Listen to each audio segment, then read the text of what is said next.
An empowered woman means empowered family. Empowered family means empowered village. Empowered village means empowered nation. So let's encourage our women to go to the next level.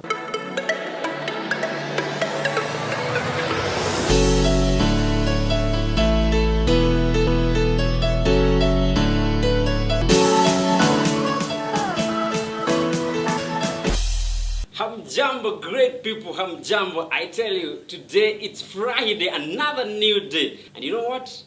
I'm told women are powerful. Oh yes. Today is, we are starting on that note. And today is Women's Day, International Women's Day. And we are celebrating women wherever they are. So today, tag them, ask them to tune into hashtag Ask Wachiuri. And today we are using a different hashtag called Balance for Better. Balance for Better, yes. Yes, Balance for Better. That's another hashtag that we'll be using. Hashtag Ask Wachiuri. And before we go on, I want to introduce my able mentor, ambaye tunampenda sana because of the good work that he does by teaching us, giving us knowledge that you can't get it anywhere else apart from this show, hashtag Ask Wachiuri. Karibu sana. Thank you, DJ Covenant. Yes. Today is very exciting day. You know, balance for better. Balance for because better. you mentioned a woman. Personally, I go straight to my mother. A lady that was left by the husband when she was young. And all of us, we were young. A lady who went to till people's land to educate us. So when you talk about women, you touch George Wachiuri. That's why for us, we support the International Women's Day because we are celebrating the achievements of women. And for our viewers, just flashback. The role of your mother, the role of your sister, the role of women in the society. It's just amazing. We are very humbled this Friday as we discuss about the achievements for women, balance for better during this very key day, International Women's Day. Yes. How was your week? Maybe someone is asking, Mr. George, I want to know how was your week. How did you spend your week as we ease up? Today is Friday. Yes. Of course, the week has been busy, and we thank God that we have seen another new day. And I'm sure our viewers also, they are very excited. Yes. And I remember last time we had a powerful discussion, and we thank God that every day we see a new week, we have a reason to be thankful to our Father in heaven. Yes. Remember, we have Facebook Live, hashtag Ask Wachiuri, at DJ Covenant is where you find us, at George Wachiuri, at Optiven Limited. Those are the handles that you will find us on Facebook Live. This is the biggest show ever that you ever see online. So tell a friend to tell a friend that today we are here to celebrate International Women's Day. And I wanted to start on this note. I wanted to ask a question. Why Women's Day? Why we celebrate it? But there's somewhere we started and told me women are powerful. This International Women's Day started long time ago, early 1900. You know, when women were coming together and they were celebrating their achievements. And of course, we say that women are powerful because we were all brought in this world by women. They carried us for 9 months. So we are proud talking about women for their achievements. And of course, as the age developed, as the centuries developed, the role of women is becoming vivid, visible, and even more credible because long time ago, women were suppressed. Today, in the 21st century, women are playing a very important role in politics, social circles, in our families, so we cannot ignore them. And we are humbled to discuss about them and talking well about them because they mean more. They mean much to us. And if you have any question, you can ask today. Anything regarding women, because I know today it's going to be a powerful and it's going to be touching. So you need to stay tuned. Mr. Wachiuri, how did this day come to be marked? How was it started? Very few women in the year 1900. You know, they were networking, they were celebrating each other, they are talking about their achievements. And pole pole too, the day started and now it is marked every 8th of March every year. We are celebrating this very, very important day. Maybe, I realized women have a number of days that we celebrate. There is Women's Day, and then there is Mother's Day, and course, Girl Child Day. Yes. It means they're important. Of course, even as fathers, we have Father's Day. So I think it's just fair that women participate in a very big portion, in a big way, in our society today. And maybe that's why you have this a number of days for women. Wow, I don't know if you have anyone that you're celebrating today.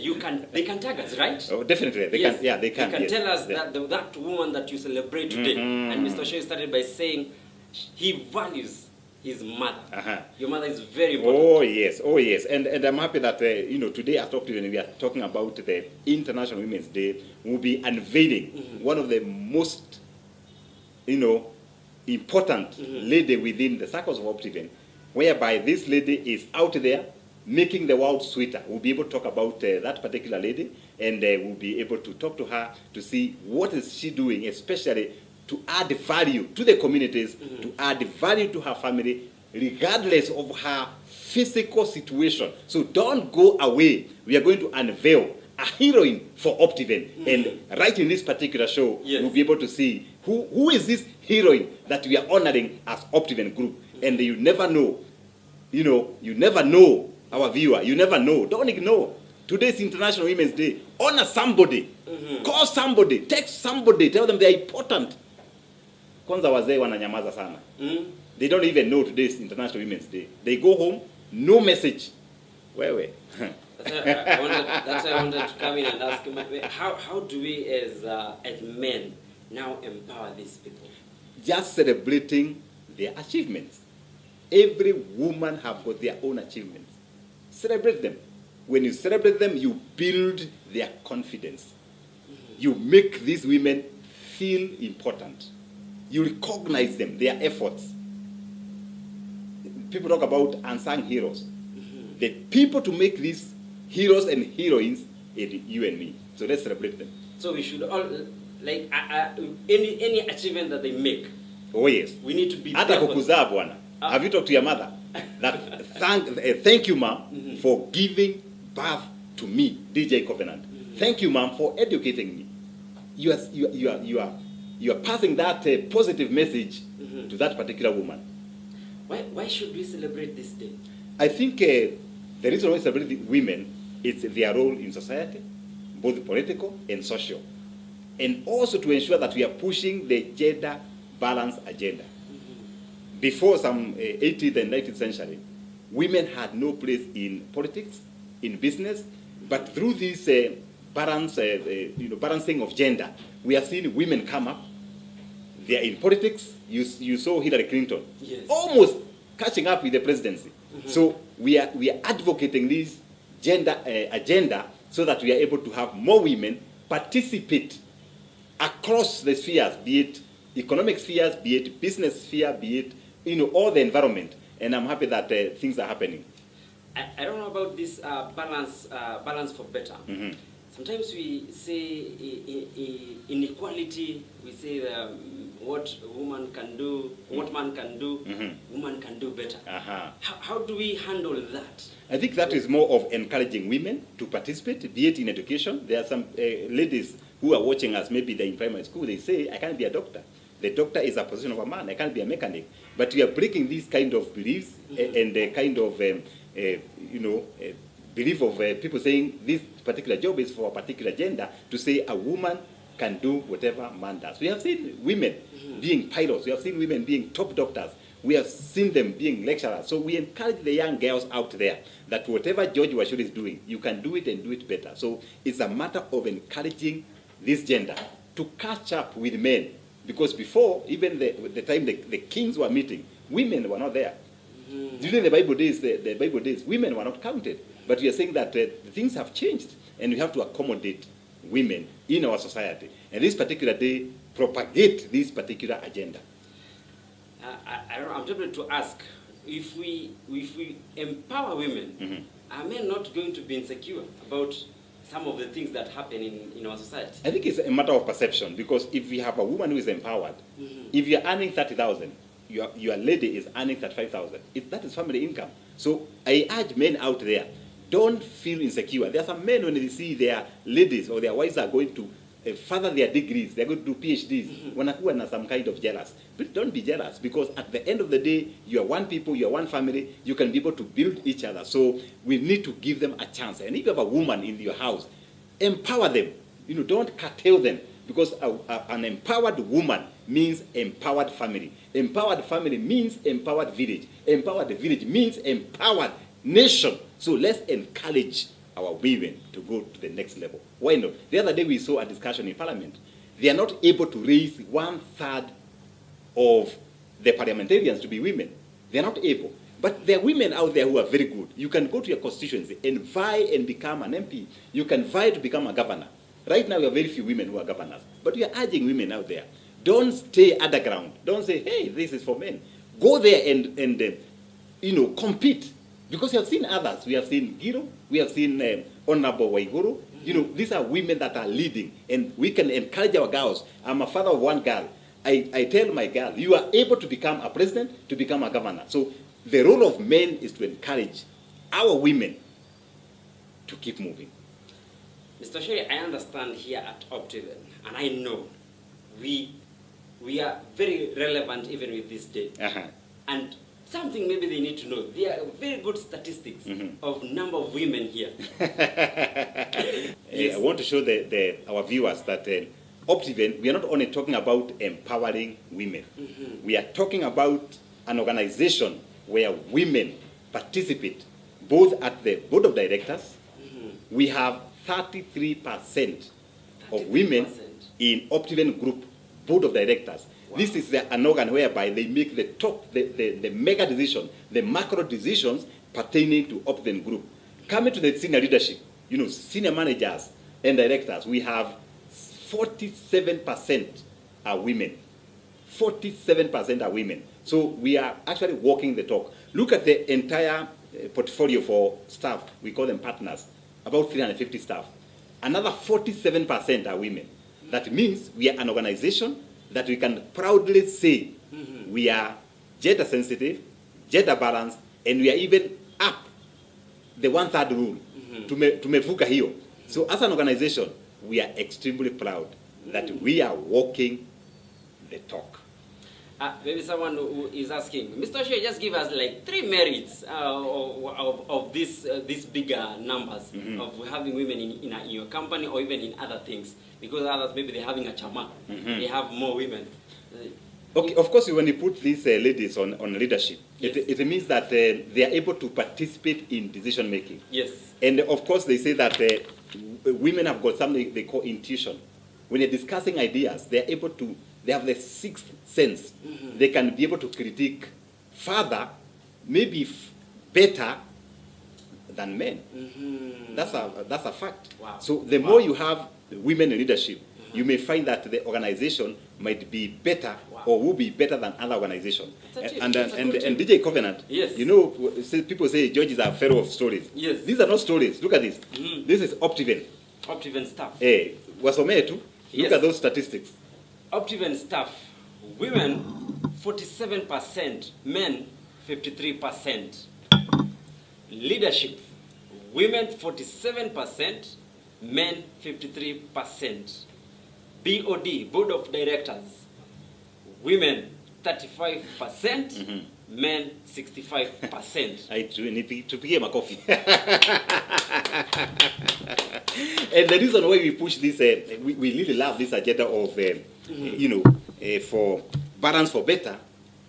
When you look at our customers as Optiven, 65% are women. Wow. And we challenge men out there.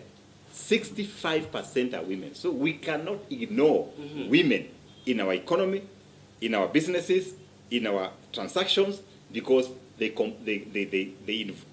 help us to push our vision of economically and socially empowering and transforming the society. And that's why today we are saying we have identified one lady, which we are going to walk right there. Yes.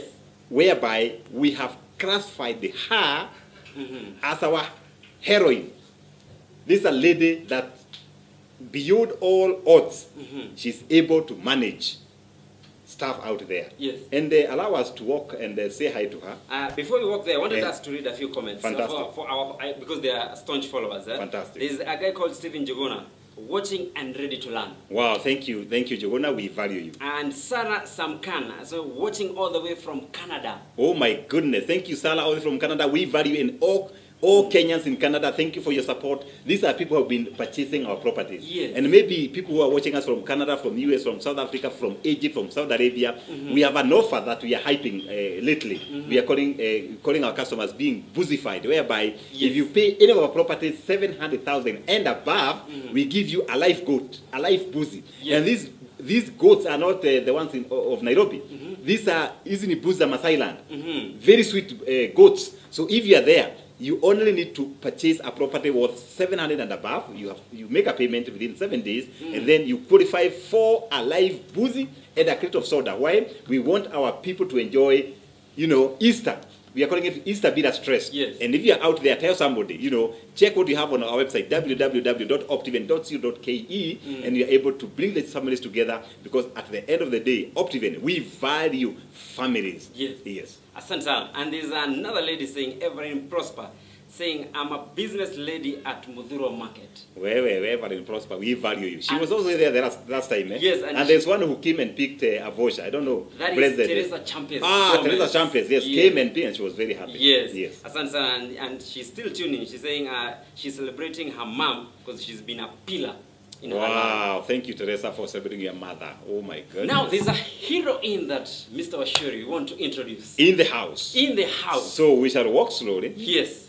To this lady, and we shall be able to, she'll tell her story. Yes. And then we are also telling her that she has a chance to smile today. You have a gift as well. Oh, awesome. And there is our heroine. Yes. She is Milka. And Milka is a wonderful lady. She is a heroine. Yes. And Milka has got children. She's not only a powerful woman, she has children. Uko na watoto wangapi? Kuna watoto 7. Yeah, Milka ako na watoto 7. You can imagine a mother with 7 children. That's why we say that women are very, very powerful. And these children, this lady who is our heroine this Friday, maybe she can tell us watoto 7 anawalisha namna gani. Maybe utawabia watu unafanya kazi gani, Milka? Mimi nauza sweet hookers yani. Milka sells sweets, so people baptize this small business as hawking. But Wachiuri here, and as we celebrate International Women's Day, we call it small business, and we are very, very proud of Milka. So she sells sweets to ensure that the 7 children are getting something to eat. And we are honoring this particular lady, and allow me to give you a gift of a flower, and you are our heroine, and maybe you can also tell us, life in Nairobi. I understand that Milka is living in Dadola. Yes. And you can tell us, moving from Dadola to the city, and Milka suffered from polio when she was only 7 years. She cannot walk. As you can see, this is the support, the stick that supports her to move. And today, we are also encouraging her to keep moving, to keep doing business, and we are going to bless her with something else before long. But maybe unaweza kutuambia hawa watoto 7 unawalisha namna gani? Unauza sweets, and what are the challenges? Kuna mashida gani ukilisha hawa watoto? Napata mashida mingi. Juu nauliza tu sikia hiyo siku tu. Kaona kununua unga, naenda unawapikia tu. Nikiamka kesho kama sina, nakuja natafuta tena. Naenda tu naalisha. Nikikosa hata kama wajishiba ama hawajapata ile kitu inafaa, na wapi watashake tu hivyo. Sasa kualisha tu kuna kwa kujisukumia tu. Na wanasoma tu. Wow, the power of a woman. She comes to the city, she goes back to the dollar, and every day she says the little money she gets, she buys unga for these 7 children, and she's also saving some little money for fees. That means this is a real heroine. Can you imagine? Some of you are working.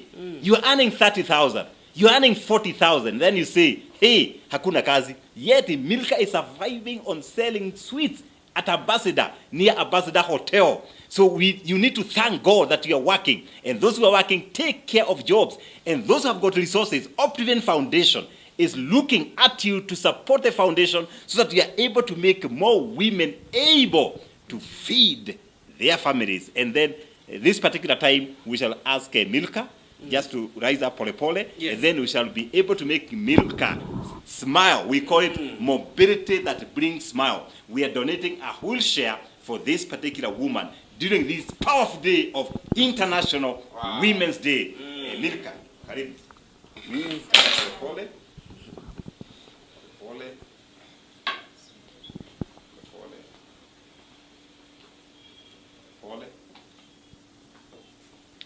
Pole. Wow, there we are. Oh my goodness, we call it mobility that brings smile. Now, Milka is going to be able to move across this city as she does her business and ensure that these 7 children are going to feed, to eat, and by God's grace, you never know. Some of these children are going to be the future entrepreneurs, the future doctors, and we are so happy. And Milka represents other people who suffered from polio some years back, and people who are physically challenged. And for us at Optiven Foundation, during this International Women's Day, we are looking for those kind of challenges and working with these people because life is about giving. Somebody told me that when you give, you gain. And for us at Optiven Foundation, we are very proud. The other day, we went to Kisi, to take this gospel of mobility that brings smile, and you're able to enable 2 people to move. And if you're up there, you're physically challenged, don't give up. Your day is coming. And for us, for those who are watching us, please, you can partner with Optiven Foundation on www.optivenfoundation.org because Optiven, we have one goal, to empower people economically and socially, and we donate 5% of our resources back to the society. And now you can be able to partner with us. Tusaidie Milka na makofi. Wow. Wow. Wow. I thought even we should finish our show here. Yeah, this is a good place just to end our show. Yeah. Did you just hear that? What Milka does all the way from Dandora to the Nairobi city.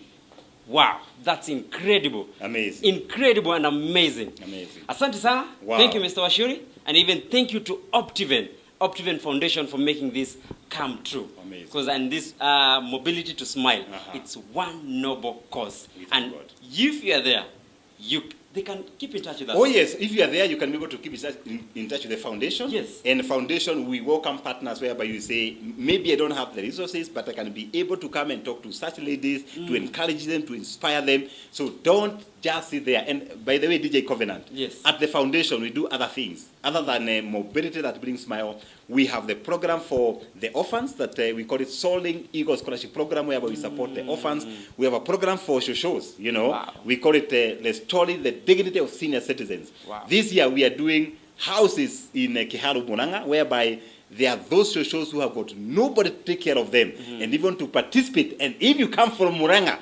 men donate a house, and this particular house costs only 200,000. Wow. We do a 2-room house, we buy a bed, we put a solar, and then we also ensure that the shosho is well taken care of. Of course, we do women and men, shoshos and gukas. If you're up there, we only require 200,000 for you to restore dignity of our parents. And for you who have got parents, kuna watu wengine hadi nyumbani.